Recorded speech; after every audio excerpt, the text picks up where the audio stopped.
እንግዲህ ዛሬ የቅዱስ ሲኖዶስ ምልዓተ ጉባኤ በሰላም ተጠናቋል። እንደሚታወቀው ለአራት ተከታታይ ቀናት ትላልቅ የቤተ ክርስቲያን ውሳኔዎችን ሲያስተላልፍ የቆየ ምልዓተ ጉባኤ ዛሬ አራተኛውን ቀን ደግሞ በአጀንዳ ተራ ቁጥር 13 እና 14 ላይ ውይይት ካደረገ በኋላ በሰላም ተጠናቋል።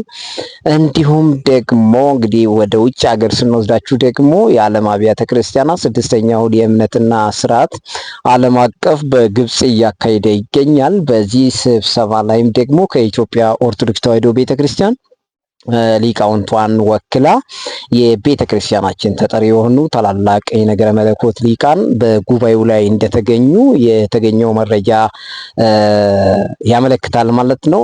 በዛሬው ዕለት ደግሞ የምግባረ ሰናይ ሆስፒታል ህንጻ ተመርቋል። በዚህ ምርቃት ላይ ብፁዓን አበው ሊቃነ ጳጳሳት፣ በርካቶች እንግዶች፣ እንዲሁም ደግሞ የማህበራት ተወካዮችና የሰንበት ትምህርት ቤት ተወካዮችም እንዲሁም ጥሪ የተደረገላቸው እንግዶች ሁሉ ተገኝቷል። እንግዲህ ይሄም ደስ የሚል የዕለቱ ዜና ነው። እንግዲህ እጅግ በጣም ደስ የሚል ሳምንታዊ ጊዜና ለቤተ ክርስቲያን ወሳኝ የሆኑ ነገሮች ሲከናወኑበት እንዲሁም ደግሞ ሲተላለፍበት የነበረ ጊዜ ነው። ይህንን ቤት ፎሎው፣ ሼር በማድረግ ከኛ ጋር ትቆዩ ዘንድ የአክብሮት ግብዣችን ነው። ሰላም ከእናንተ ጋር ይሁን።